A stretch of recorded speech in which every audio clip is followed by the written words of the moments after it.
Prayer.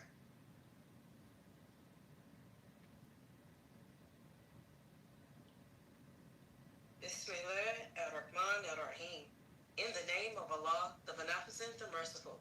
Praise be to Allah, the Lord of the worlds, the Beneficent, the Merciful, Master of the day of requital. Thee do we serve, and thee do we beseech for help. Guide us on the right path, the path of those upon whom thou hast bestowed favors, not those upon whom wrath is brought down, nor those who go astray. Ameen. Ameen. Ameen. Assalamu alaikum. Wa alaikum salam. Ramadan Kareem. Ramadan Mubarak. Welcome to the Your Immunity Project, the survival show.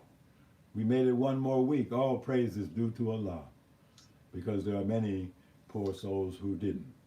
And of course, that brings to mind the assassination and murder of Imam Khomeini in Iran.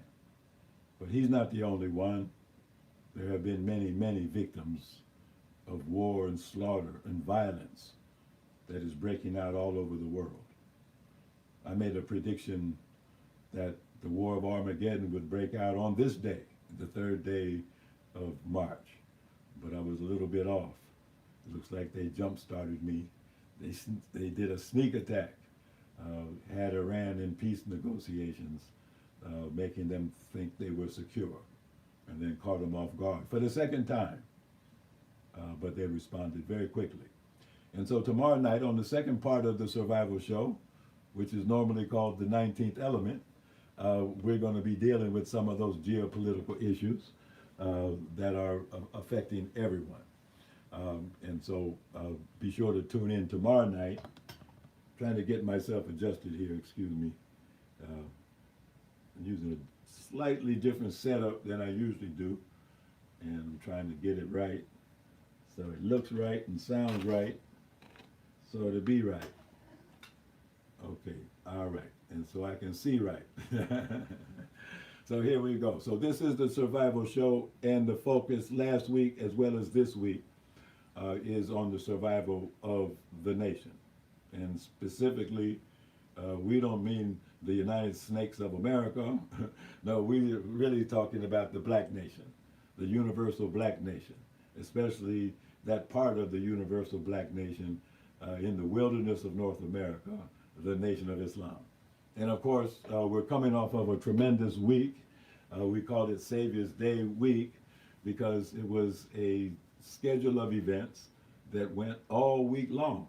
And it started on the 22nd of February, and it's still going on because as far as I'm concerned, we made a call earlier in the year that there should be the commencement of a lawful national deliberative dialogue so that we all together may address the issues that afflict us, that plague us, that hold back the progress.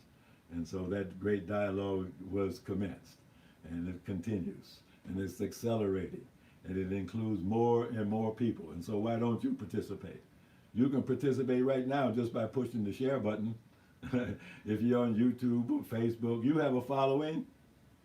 Why don't you take charge of your post and all temple property in view? You know, and sign your people up. Let them join in the dialogue, you know, about that which is holding back your and my progress. So the survival isn't so much this last week and this week and maybe continuing into the weeks to come. It's not going to be so much following all the intricate details of COVID-19 and influenza and the measles and all of that. Those are relevant headlines. Make no mistake about it. All of those things are still going on. But we're going to try to change our focus a little bit to look at some other issues of a broader nature. And of course, it's all in preparation for what has been already called for, a second part of the Savior's Day week. And that's coming up March the 22nd. Our good friend and brother, attorney Malik Zulu Shabazz, and his group of organized community leaders, you know, they're calling for, you know, progress. We got to move forward. Let's get our heads together. There's an African proverb that says 2 heads are better than one. How about 3 or 4 or 5 or 6? You see, and so that's what deliberative dialogue does. It puts our heads together. Unity of bodies is one thing. That's a powerful force in and of itself. Human bodies, you know, united together, pulling in one direction. How about human minds pulling together? Okay? How about the harmony of minds? We have the harmony of voices. How about the harmony of minds? The harmony of thoughts. The unity of thought that produces spiritual unity. And with spiritual unity, which is the force and power of God, what is it that we can accomplish? And so my aim is that we accomplish in 1 year, this year, you know, what was lost over 50 years. Can you get back in 1 year what was lost over 50 years? According to the lesson, the lion in the cage, once he found the door, and with modern equipment, that's exactly what he did. He was moving 50 times faster. That means he could accomplish 50 times more. So in 1 year, he could do what was lost 50 years ago, and then get started for the next 50 years. And then that next 50 years, what's 50 times 50? That means in 50 years, you would accomplish what would normally take, what, 2,500 years? That sounds weak, that if we could just live another 50 years with modern equipment, sounds like we would be in the hereafter by then, long since. So don't you want to try to see if we can make it? So that's what this is all about, the survival of the black nation, the immunization of the nation against those things that would destroy the life and the future of the nation, that would destroy the potential of the nation and those who populate the nation. So we have a whole bunch of images. I don't know if we have time to get to them all tonight. If we don't get to all of them tonight, then part 2 of the survival show, normally called the 19th element, we'll try to get to them tomorrow night. So Sister Cheryl, let's get started with our images. And today's a special day for me. This is the anniversary of my ex. I got my ex on March the 3rd, 1969. And so this is kind of a spiritual birthday for me because of that fact. Uh-oh, I got to do some arrangements here. Yes, indeed. Give me a second here. I'm trying to arrange some things so people on Facebook will see what you're seeing. I'm sorry, people on YouTube will see what you're seeing. Okay, all right.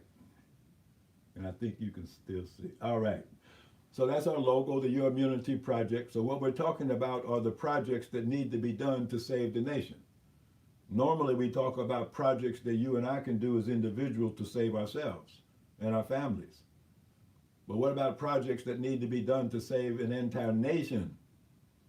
You see, save the independence of an entire people. Save the future of entire generations. What kind of projects are necessary to ensure that? God gives us life, but it's up to us to guarantee that life. And we do that by producing immunity. Well, the human body has an immune system to protect itself. And so what does a nation have to protect itself? And so those are some of the projects that we need to protect ourselves. I guess a nation would call that the War Department. They would call that the Defense Department. They would call that Counterintelligence Department. You know, I guess that's what a nation's immune system would be. The Defense Department, the War Department, the spies, the intelligence, counterintelligence, all that kind of thing. I guess that nation would have to have a Department of Defense to defend itself, I suppose.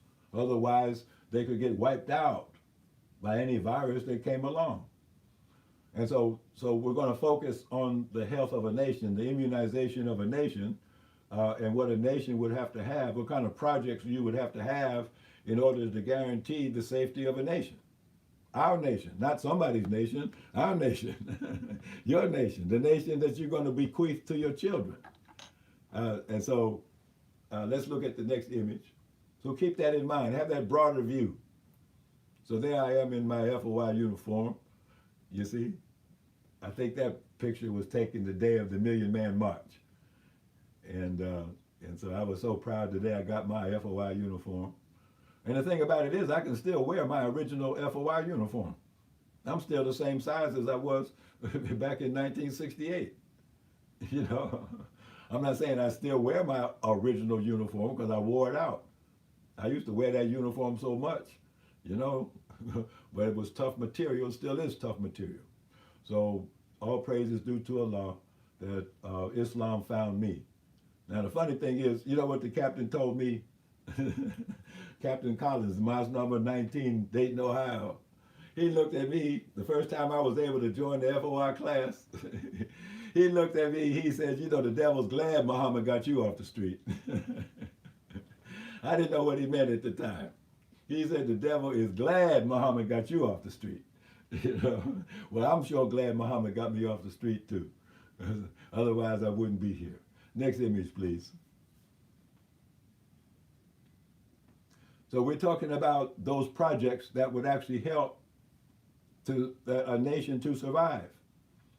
Well, think in terms of the 9 ministries. Think in terms of the 9 ministries. And so one of those 9 ministries is called the Ministry of Information, Ministry of Communication. And so what we're going to take a look at this evening is we can't claim that we actually have any of the ministries.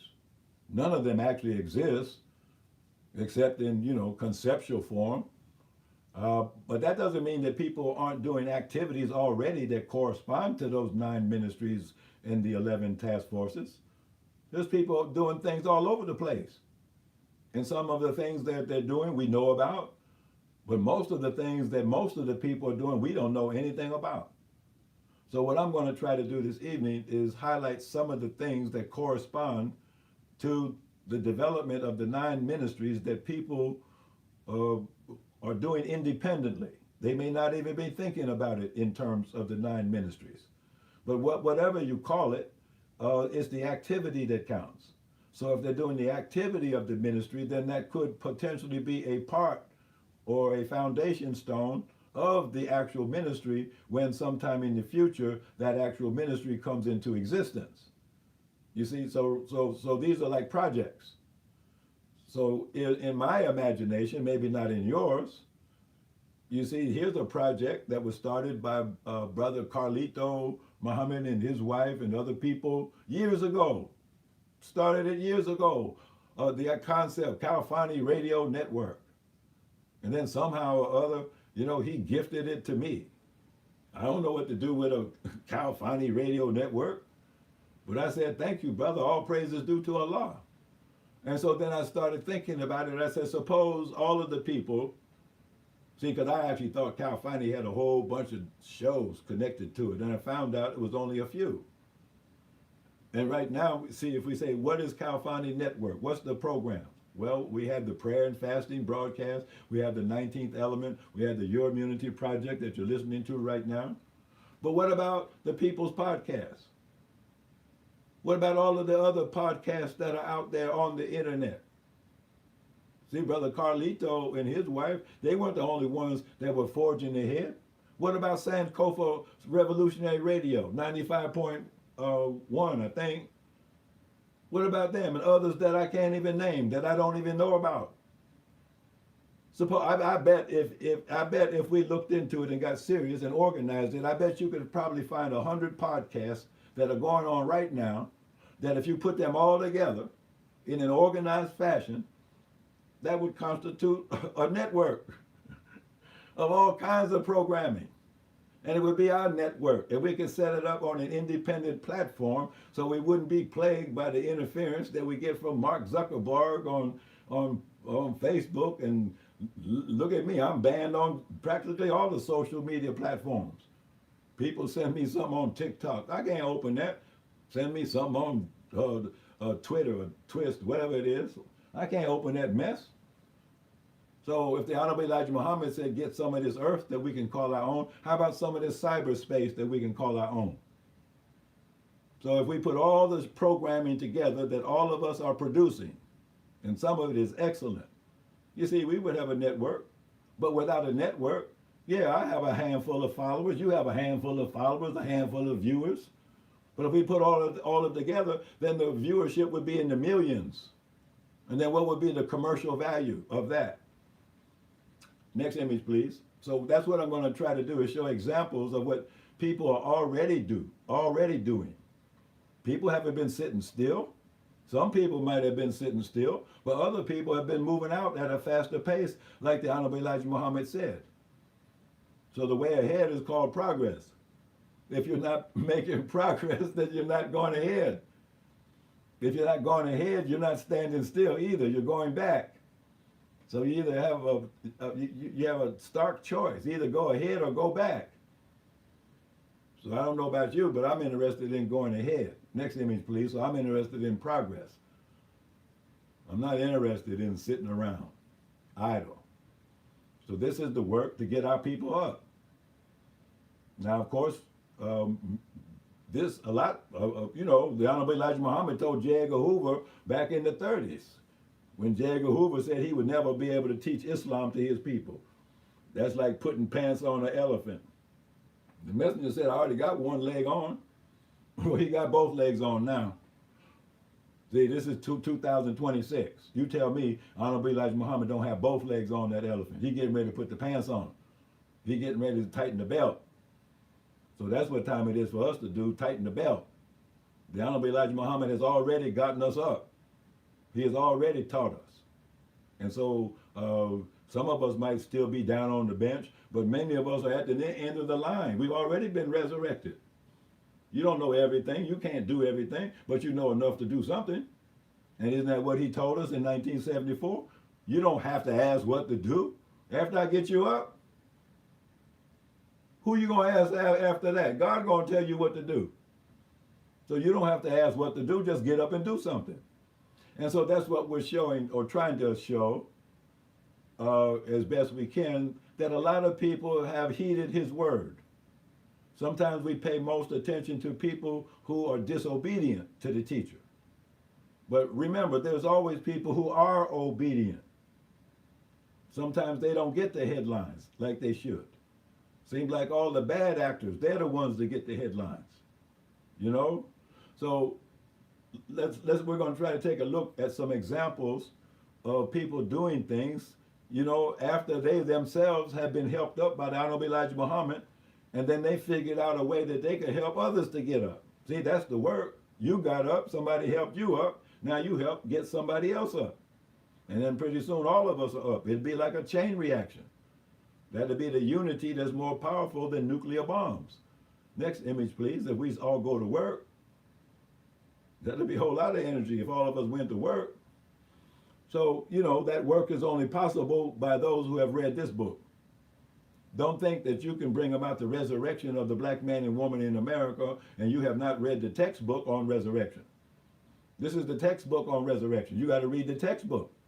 You cannot ignorantly go and bring this man up out of a mental grave and spiritual grave unless you have the knowledge that is given in this book. So this is a message to you from Allah through his messenger, the Honorable Elijah Muhammad.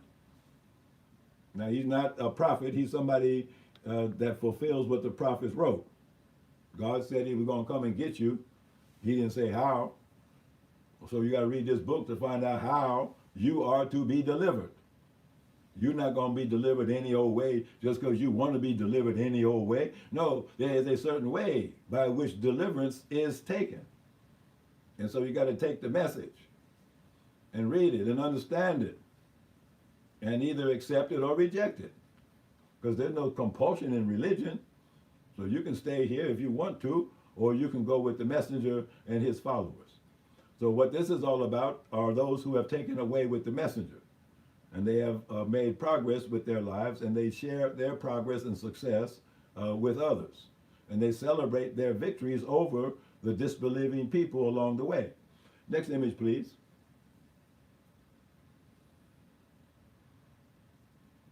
So now, at the end of the mission of the Honorable Elijah Muhammad in 1974-75, see, he published a report of the accomplishments of the Muslims. See how humble he is? He said, this is the accomplishments of the Muslims. When he really could have claimed most of the credit himself, because what would the Muslims have accomplished without him? Well, you can see what the Muslims have accomplished in his absence since 1975. That's what the Muslims would have accomplished prior to 75 without him. And of course, there wouldn't have been any Muslims prior to 75 without him. And so what we wanted to look at, and this came up in the week-long dialogue, what happened between 1974, 75, and today? Where are the accomplishments of today? It's like the old, sometimes people say, yeah, I gave you credit for what you've done in the past, but what have you done for me lately? You see, so that's what the people want to know from the Muslims. Yeah, we heard about all the things you did in the past, but what have you done for me lately? Maybe Allah wants to know the same thing. What have you done for me lately? Maybe the messenger wants to hear the same thing. What have you done for me lately? Besides run your mouth. Next image, please. See, so we have accomplished it's something to run your mouth now. Don't get me wrong. It takes a lot of courage to tell the truth in the midst of falsehood and wicked people. I give anybody credit. They dare to open their mouth and preach the truth among these devils. So this is what got me started. This is what got everybody started. This was put up on the board. You see, these were the basic teachings. This was put before the people. Every time you visited a mosque, you saw this. If you didn't see anything else, you saw this. And you had to answer that question. Which one will survive the war of Armageddon? Letting you know that you are in the war of Armageddon. Who else told you that you were in the war of Armageddon? You never found that out in the church.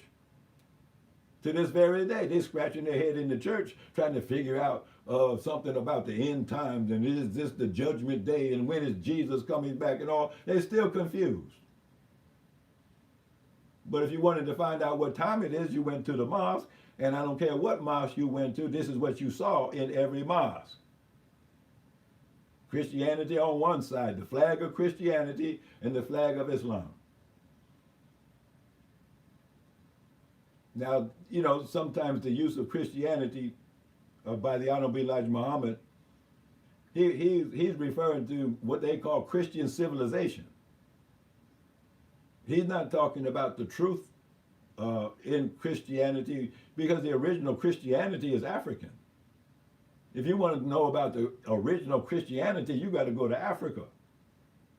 The original church fathers were Africans. And the original Christianity in its purest form is found in Ethiopia to this day.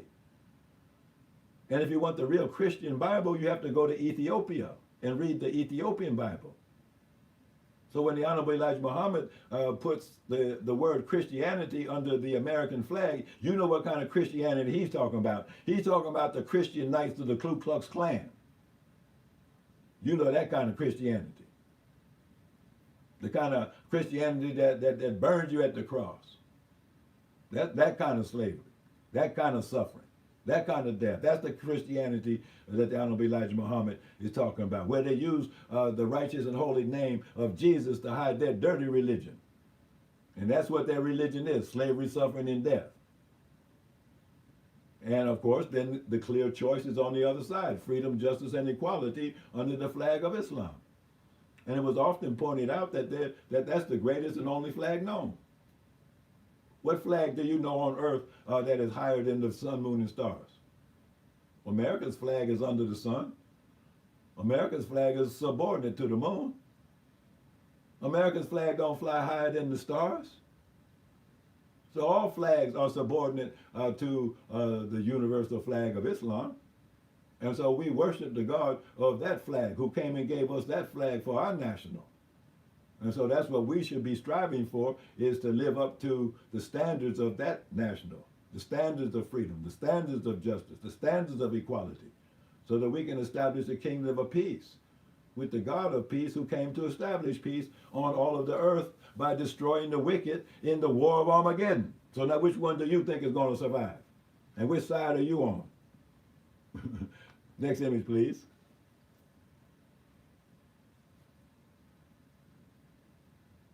Now, again, this is part of the national dialogue. Some people think that Honorable Elijah Muhammad is physically alive. Other people, they don't think so. But it really doesn't matter. It's a useless argument. Why are you wasting time with that argument, since the man himself said he'll be the winner, living or dead? He didn't care whether he was living or dead. He was confident he was going to win. So why are you so upset about whether he's living or dead? If you think he's living, then leave a empty space at your dinner table in case he shows up for dinner. If you think he's alive, okay, then we have a dialogue circle. We leave an empty chair for Elijah. I think that's what the Jews do in their Seder ceremony. Don't they leave an empty plate and a setting for Elijah to show up?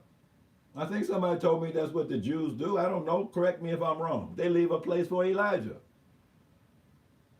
So if you think Elijah Muhammad's still alive, okay, then leave a place for him at your dinner table in case he shows up to eat some of your bean soup. Show some of your whole wheat bread. Maybe he wants to drink some of your pure raw milk. Smell your fasting breath. Join you in prayer. But he said even if he's dead, he's going to be the winner. Next image.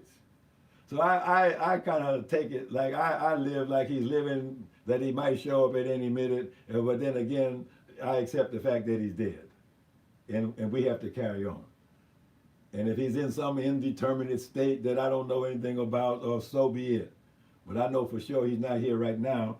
And if the work is going to get done, it's up to you and me. After all, what more do we want him to do? Even if he did come back, you want him to work? I wouldn't put him to work. I think he already did enough work. Same thing for Minister Farrakhan. Why you want him to go away and come back and do some more work? Didn't he do enough for you already? What you going to do for him? Next image, please. So this is the second half of the 19th element, second half of the survival show. So now progress is all about economics. And economics is all about trust. Where there is no trust, there can be no economic development. And somewhere in the teachings, the Honorable Elijah Muhammad said that distrust is one of our worst enemies. The distrust that we have of one another is one of our worst enemies, because it means that we can't get together because we don't trust each other. You see, trust is the basis of business. You know, among righteous people, a handshake, hey, that should seal the deal. Word is bond. That's what that means. See, so when word becomes bond, then bond gives life to economics. Word making bond gives life to everything. And it gives life to you when you make your word your bond. You see, so we have to rebuild the trust that has been lost, the trust that has been broken. Now, a trust is set up by a beneficiary. See, so when we say that Allah is the beneficent, the merciful, and we look at his relationship with his prophets and messengers down through the millennia, we understand that Allah has set up a trust. And he wants to know who is going to uphold the trust. These are all the benefits that I have in store for my beneficiaries. In other words, my created creatures, especially the human beings. I have all of these blessings in store for them, but I need someone who is going to administrate that, to see to it that the benefits that I intend end up where they do intend, to the proper recipients. And so the prophets and messengers that we have known are like that. See, Adam was made the trustee of the garden. See, every prophet and messenger was made a trustee. See to it that my beneficiaries, my people, get what they're supposed to get. And so every prophet and messenger is held to that standard. See, what did Master Fawad Muhammad come, what did he intend for us to get? He intended for us to have heaven while we live. And he left the Honorable Elijah Muhammad, his messenger, to us as the trustee to make his wishes known. And then after he made the wishes of the benefactor known, Master Fawad Muhammad that is, then he bestowed those benefits upon the beneficiaries, in other words, the followers, so that we would know that the benefactor had been there and that he was acting for our benefit, even though we didn't know him and we didn't see him, because by that time he was off the scene. but we kept receiving benefits bestowed upon us, which was the will and the intention of the benefactor, administered and managed by the trustee, in this case, the Honorable Elijah Muhammad. So then any trust works like that. That's a legal instrument. That's how many businesses are set up, as trusts. Many philanthropic organizations are set up like that, as trusts. Many families, like the Kennedys, the Rothschilds, the super rich, they protect their wealth through trusts. They set up trusts. And so that's how they escape liability. When Ed Kennedy was involved with that lady that died in the car crash that fell into the creek, whatever that was, they tried to sue him. They found out he didn't own anything. They found out nobody in the Kennedy family individually as a person owns anything. All of it is owned by the trust. And they just happen to be the beneficiaries of the trust. So they get to enjoy the benefits, but they have none of the liabilities as a person normally would. So I'm just trying to say that the trust structure is divine. It's how God actually set things up from the beginning with Adam in the Garden of Eden, setting up Adam as his man, as his trustee, to bestow benefits upon those that God intended to bless. And so if we want to be successful today, we have to restore the trust. And so if the trustee fails to do his duty, you see, then that's like what was answered in the Supreme Wisdom. What is the duty of a civilized man? Well, if he's the trustee of a trust, he's supposed to deliver benefits to those who are supposed to get the benefits. Well, what must be done if a civilized man fails to perform his duty? He must be punished with a severe chastisement. So in the case of running a trust, say an economic trust, you would just have to fire the trustee and get a new trustee in there who will do things the way it's supposed to be done. So that the things will go according to the will of the benefactor who created the trust in the first place. So I'm going through a complex subject, and I hope I'm making it clear. Next image. So we need to set up a trust, because we have arrived at the day of want, and our people are in need. Some of our people are 100% dependent on government handouts, 100% SNAP benefits, 100% Social Security, 100% dependent on a welfare system that is now bankrupt. Part of what the war is all about throughout the world is Trump is fighting to save the dollar, and he's losing. And just last week, the other week, China said we are dumping all of our dollars. Saudi Arabia just said we are no longer going to sell oil using the petrodollar system, meaning that if you wanted to buy oil from Saudi Arabia or any other country, you had to use U.S. dollars. You had to use U.S. money. But now the Saudis are saying in the future, if you want to buy our oil, you have to use Chinese yuan. So now how many Chinese yuan do you have in your wallet? How many Chinese yuan do you have in your bank account? Because that's exactly what that means. That means in the future, everything is going to be denominated in Chinese money, not U.S. dollars. And see, they have you working like a wage slave for U.S. dollars that have now lost almost 100% of their value. And you're wondering why you're in poverty and want? It's because you didn't do what the Honorable Elijah Muhammad showed you how to do, which is to be yourself, accept your own, and do something for yourself. Next image, please. So that's what we have to do, because the day of dread and want has arrived. So that's why we convened this conference back in 2007. People call it the Farm Conference, the new beginning, producing the hereafter. You see, that's what we must do. That's the work. That's the work of that man that's been resurrected. His work is to go out and build the hereafter. Set yourself in heaven at once. Well, how do you build heaven? By solving your problems? Why don't you solve each and every one of your problems? You don't have that many. Why don't you just solve your money problem? Just solve your food problem. Solve your housing problem. That's all you have to do. Just solve your education problem. It's no big deal. Why don't you take charge of your arts and culture? That's all you have to do. Why don't you become proficient in science and technology? That's all you have to do. You could actually control your own money if you wanted to.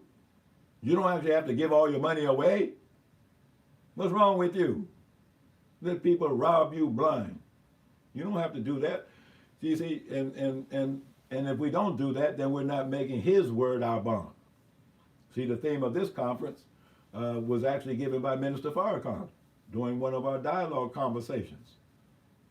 You know, he said that the purpose of this conference has to be to make His word our bond. We have to make His word. His word who? Master Fuad Muhammad's word given to us. How do you think you look and I look to him right now in our current condition?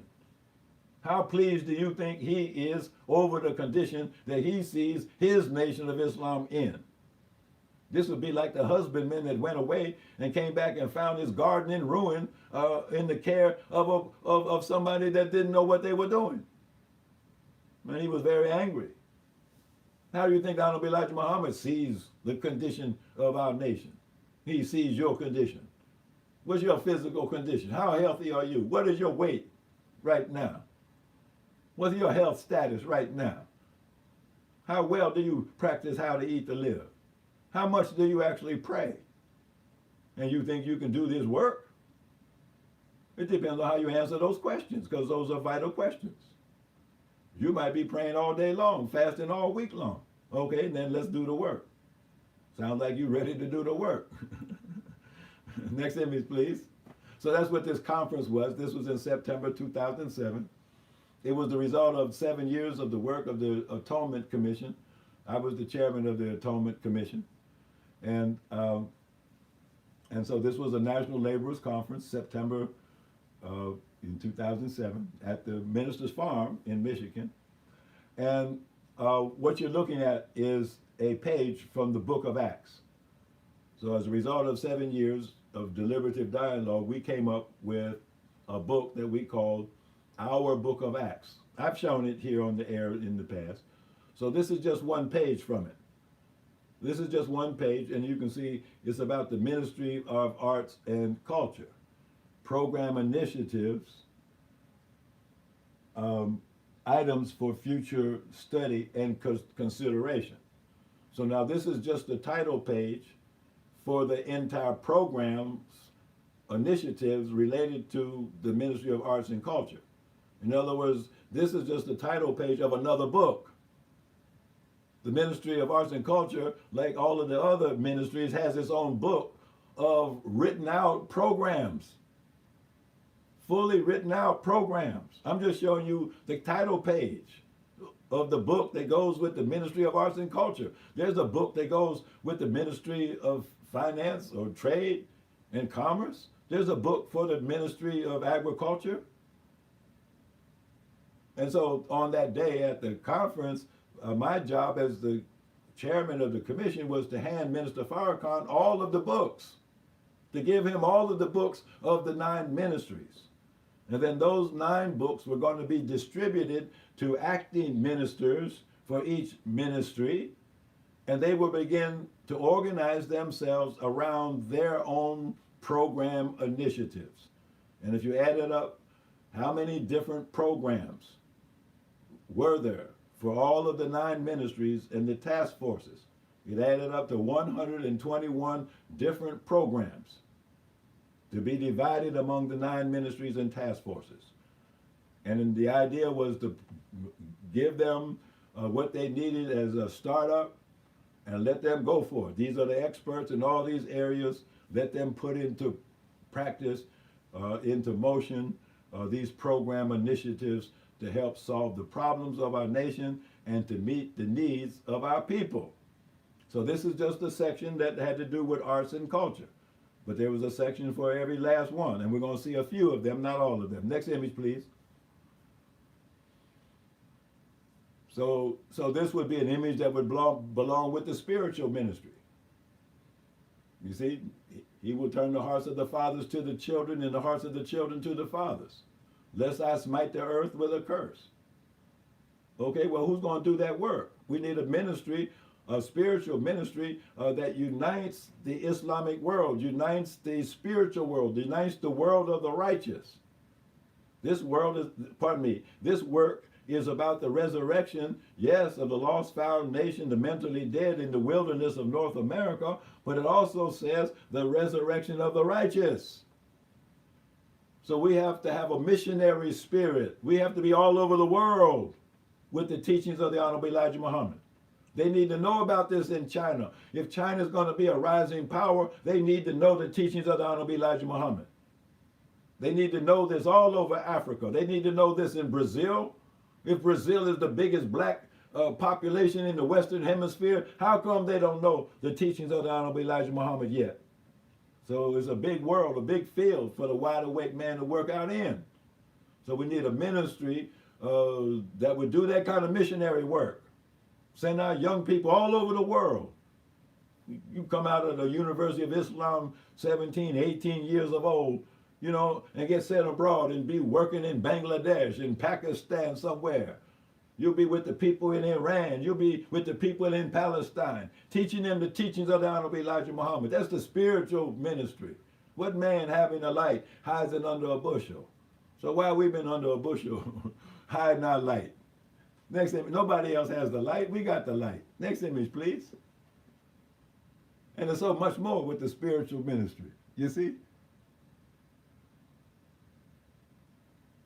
Can you read at least a part of that, Sister Cheryl? Yes, sir. Spiritual ministry passed with following amendments. Brother Ishmael Muhammad recommends the minister's class training should include all mosque laborers, captain, secretary, lieutenant, for spiritual development as noted in Supreme Wisdom, paragraph 6, which is as follows. The minister's class must study and prepare themselves for examination as soon as they are able to. Everyone's final examination will be before Allah, our Savior, which will include all of the forms of lesson number one's answers and all the problems, and a general review of the 3.5 years of labor. Absence in the minister's class must always be investigated. Each Muslim should know all of this by heart. It is all his and her own. The time is right for us to reclaim our own, which is knowledge, understanding, and a high civilization. We all are equipped physically and mentally to accomplish the said above with little study, young, old, men, women, and children. Okay. I'm sorry. Finish the last question. Paragraph. The MGT and GCC should study along with the training, report their progress along with the rest. Okay. So now what you're looking at is one of the program initiatives related to the spiritual ministry. And what you're seeing there is an amendment that was added to the original program initiative by Brother Ishmael, because he and all of the national laborers, including Minister Farrakhan, they were all a part of a parliamentary process. See, all of these program initiatives were the result of deliberative dialogue, and everybody that participated in it voted on them. So when you see this says, was it passed with following amendments? In other words, this was a motion that was arrived at through deliberative dialogue. It got written up as a program. It got presented to, there were actually 70 laborers at these particular sessions. So 70 laborers from around the Nation of Islam, they all voted on this. And then Minister Ishmael added this amendment, and this was also adopted. And so as you read through the program initiatives, not only do you get a description of what the program is, and this is just an outline of it. See, there's many, many pages that are attached to this, and they're in boxes in my garage. And so I need somebody to help me to digitize all of these documents over the 7 years that I preserved them somehow, but now they need to be digitized so you can read it for yourself. These are just outlines of what we're talking about. This is not the whole thing. This is not the whole thing. We got the whole thing written up, but somebody needs to get it digitized. You see, so I'm just showing you this is the process by which these things were arrived at. Many people have the mistaken idea that the things I'm talking about, I came up with myself. No, I didn't. No, I didn't. These were arrived at by, these particular ones, by the 70 top laborers from around the country. And you can see who voted for it. He proposed it. Now, were any of these program initiatives adopted? Well, the answer obviously is no. But you can see if 19 years ago, we had involved all of the ministers, all of the laborers, all of the laborers like he was calling for. So now maybe Minister Ishmael was able to put these things into effect now.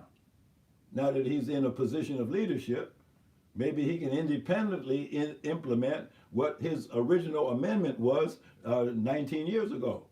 See, he wanted to do this 19 years ago. And my best advice to him is you should adopt all of the program initiatives that came out of the commission's work, because you were a part of the commission. Don't act like you weren't a part of it. You were a part of it. Everybody was a part of it. And so now maybe it's time to take it off the shelf and dust it off, take another look at it, maybe convene another conference, go over it and see if we need to make any significant changes, but then move out and get it going. So I'm just showing you an example. But now, one of the problems there, you see there in that lesson, it says absences in the minister's class must always be investigated. So my question would be, what about it when there's an absence of a minister's class? You see, all the ministers are absent from the minister's class because there's no minister's class.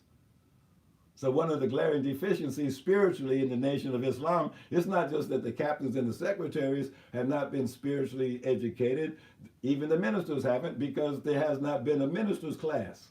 So even some of the ministers are not qualified to be teaching because they never studied the root teachings of the Honorable Elijah Muhammad. And nobody ever tested them to see if they actually knew what they were talking about. So again, you see, these were the efforts that were being made to improve the spiritual condition of our nation back in 2007. Next image. So is it too late to do these things? Is it too late to get it done? So again, we don't have to read through all of them. I'm just showing you that these documents exist. And this is just a summary of the mission statement in one paragraph. But there's probably 100 pages that go with this. Next image, please. And it's all in boxes in my garage. Civic Participation Task Force. See, 19 years ago, suppose we had gotten involved in running for office in different cities. We probably would be running certain cities right now. If we had set up political action committees, we would be in competition with AIPAC. You see, I mean, these are the things that we were thinking about. We have to get involved. We might not like where we are right now in America, but we're here. We're under the authority of America. So why should we not participate in the government activity and see how much influence we can have? We could do what Marcus Garvey said, as we talked about that in other times. Next image, please. Why shouldn't we be the best citizens in America, even if we know we're not true citizens? See, now here's something. This is under the Justice Department, the Justice Ministry. People say, how come we don't have justice? Well, that's because you don't have your Believer's Rights Handbook. You don't even know what your rights are. You don't even know that there is a Believer's Rights Handbook. You don't even know that you have rights. So again, look at that. Passed by unanimous consent. That's what that means. UC means it was every hand voted for it. No objections to it. Everybody agreed that the believers need to know their rights. And they need to be given a handbook so that they know their rights, so they can stand up for their rights. Next image, please. I'm just showing you what was agreed to and who agreed to it. Everybody agreed to that. So who will uphold the trust? Not those that break the trust. So this is, something that's in the Bible. I mean, pardon me, the Quran. Allah wants to know who will uphold my trust. And nobody would uphold the trust except Adam. So here we are, the children of Adam. Will we uphold the trust? The trust given to us by the Honorable Elijah Muhammad? Will we uphold the trust of Master Fawad Muhammad? He put his trust in us. And we say we put our trust in him. So where's the trust then? Where's the trust problem? If we put our trust in him like he puts his trust in us, hey, then we'll get the job done. So will we uphold the trust? Next image, please. When everybody else let it down, will we uphold it? Because if we can restore the trust and build the trust, then we can begin with trust economics. And see, that's just what we were just talking about a little while ago. A trustee is in charge of a trust that's set up by a benefactor. And the trustee's job is to administer the trust so that the benefits reach the beneficiaries, the people who were intended to benefit from the trust in the first place. So with the Nation of Islam, Master Fawad Muhammad put his trust in us. He didn't trust the Arabs. He didn't trust the Africans. He didn't trust the Chinese. He put his trust in us, that we would preserve the teachings, that we wouldn't change it, that we would put it into effect like he gave it to us. So was he wrong to put his trust in us? Next image, please. Are we too weak to uphold the trust? So again, this is the Commissioner's Workbook that's available now on Amazon. You should buy this. This is the work that gave rise to the 9 ministries and the 121 program initiatives. They didn't just come out of thin air. This was 7 years of hard work. So you should at least respect yourself enough to find out how the work was done. If you don't know how the work was done, how can you participate in the work? So get the manual on dialogue, also on Amazon, a short manual on deliberative dialogue. And then the second book that you need to read as quickly as possible is the Commissioner's Workbook, so that you actually understand what the issues are. Then you can see where you fit in, where you can make your contribution, if that's what you want to do. Now, if you don't want to make a contribution, if you don't want to do any work, then just keep doing what you're not doing now. I'm trying to get my setup straight here. It keeps slipping. And it looks like my battery's gonna go in a minute. So next image real quick, please. So this is the table of contents.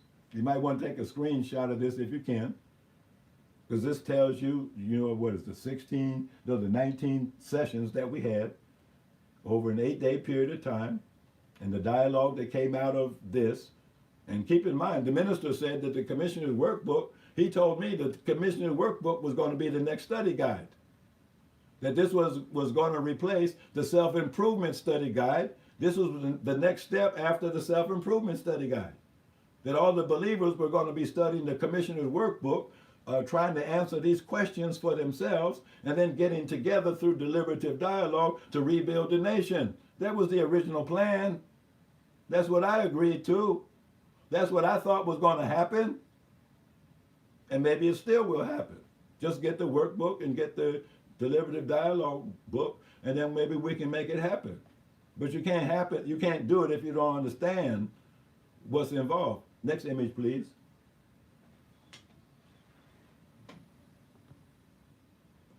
And again, take a screenshot of that, because some people think I'm out of order, because they don't know that the minister authorized me to do exactly what I'm doing. They just don't know. There's nothing wrong with them, they just don't know. So take a screenshot of this so you can read the letter in detail and you can see who signed it.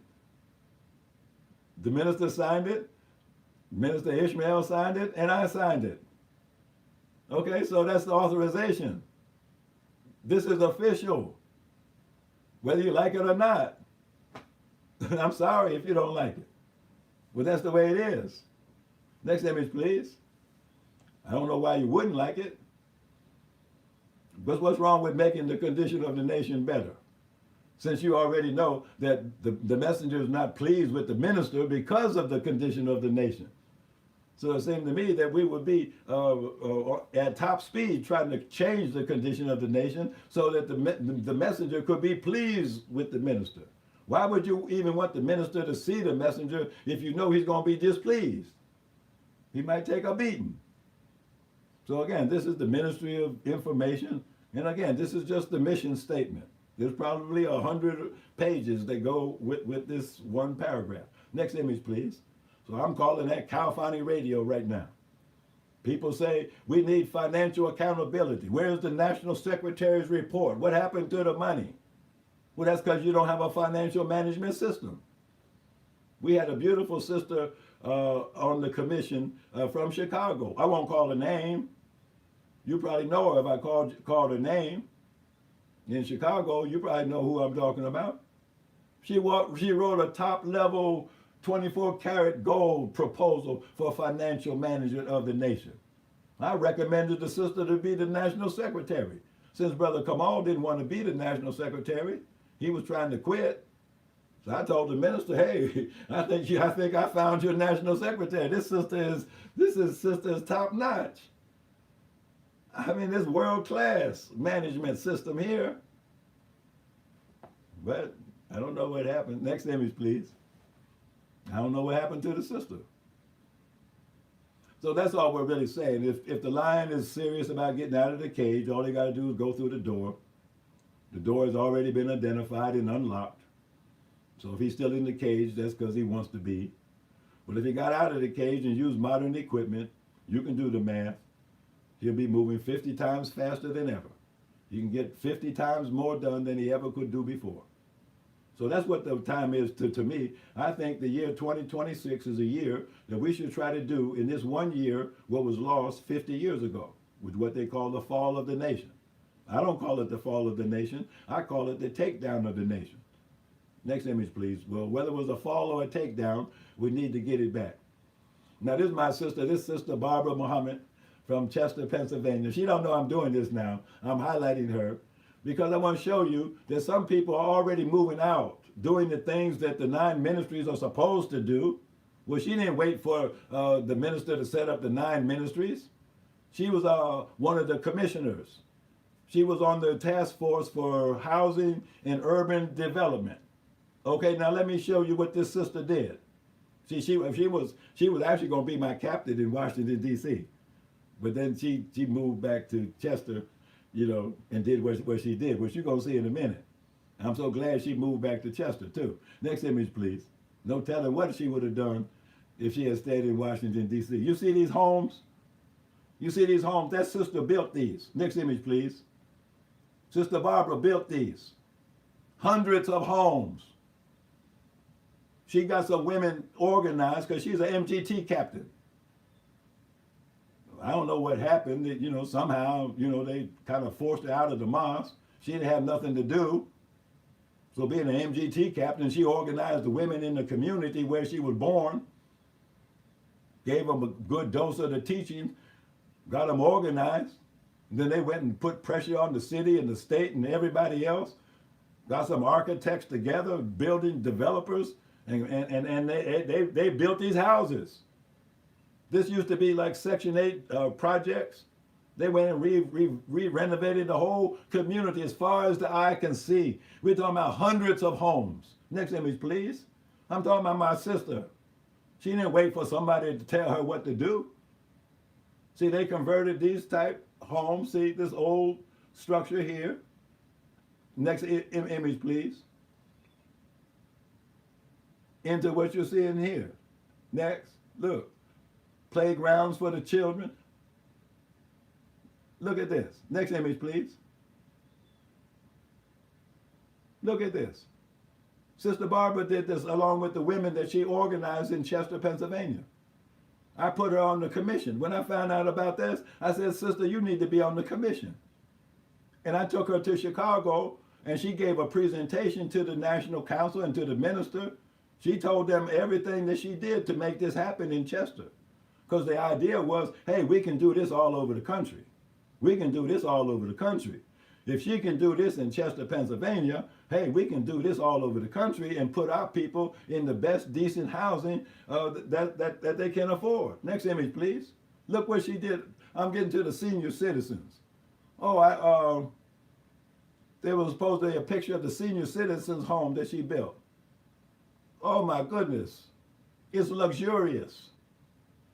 And so that's why Sister Barbara was on the commission. Now, we also had on the housing and urban development, that we had Minister Yusuf Muhammad from Springfield, Massachusetts. That brother was doing the same thing up there in Springfield, Massachusetts. He had he set up a nonprofit corporation doing property development, renovating apartment buildings. And then he had a setup where the believers could get a mortgage to buy a duplex house that the brothers renovated, set up a construction company to renovate the house. Then get a low-cost mortgage, put the believer in one half of the house, and then they rent out the other half of the house. I mean, they had it going on. The brothers learning trades under master carpenters, under master plumbers, electricians, plasterers, and stonemasons. And I mean, the brothers were learning, and then they were earning money, and then the money was being used to buy their own house that they just renovated themselves. Brother Yusuf had it going on.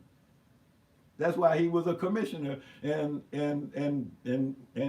that's, see, when we talk about program initiatives, Sister Barbara wrote that program initiative on how to build those houses. So you want to build houses like that? She wrote it up. Brother Yusuf wrote up how you renovate houses, how you get the believers low-cost mortgages through all these programs, that they got going on in the government. And if you fill out the paperwork the right way, hey, you're good to go. Then who else did we have on that task force? Yeah, it was the FOI captain from, at the time, he was the FOI captain from Columbus, Ohio, number 43. What was that brother's name? I forget the brother's name. But anyhow, he was working for the city of Columbus in the Department of Urban Development. He was developing the future plans for Columbus, Ohio. So he's the FOI captain. He said, well, why can't I do the same thing for the nation? If we're going to have a separate state or territory, aren't we going to have some urban development? Aren't we going to have to build cities? So we have a city expert, urban development planner on the commission to write out a plan. How would you build a city? Don't you want to know how to build a city? So that's what the commission was doing. And when you hear me say program initiatives, I know it doesn't sound like much, but one of the program initiatives is how to build a city, how to build a housing complex. I mean, that's what we're talking about. If we're not talking about that, then what are we talking about? Staying on the cross? Is that what you want to do? Stay on the cross? Go away and die and come back again? I don't want to come back again. I want to get heaven while I live right now. I don't want to have to go away and come back again. I don't think I'm coming back again. I want to get it now. So why shouldn't I get it now? Next image, please. So this might be the final call.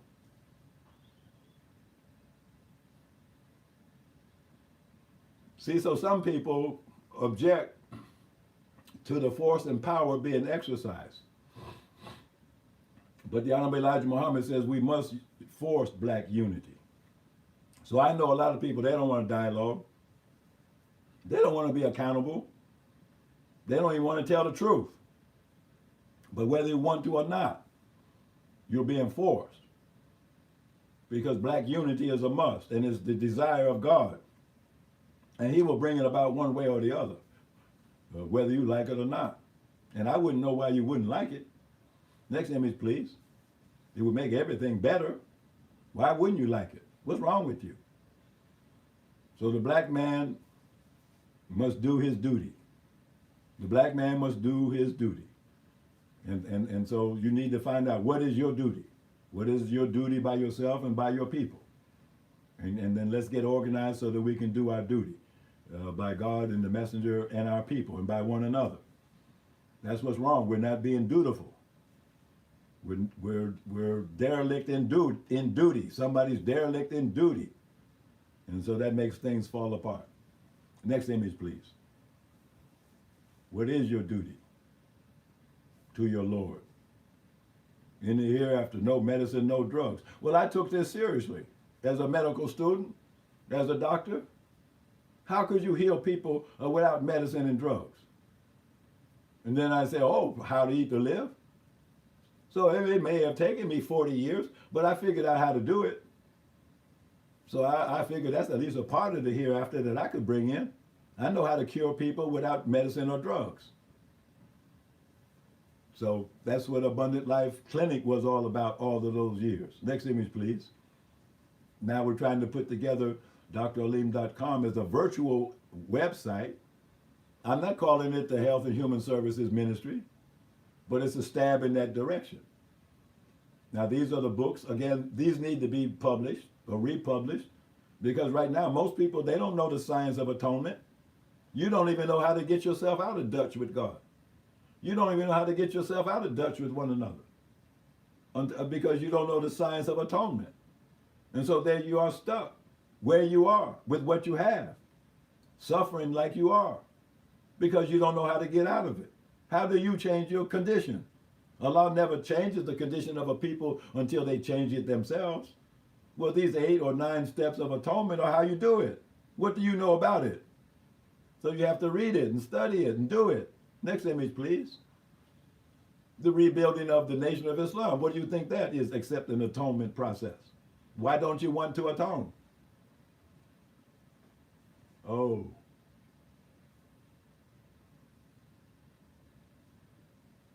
So I lost power, didn't I? At 1 hour, about 10 minutes. So let's end it here.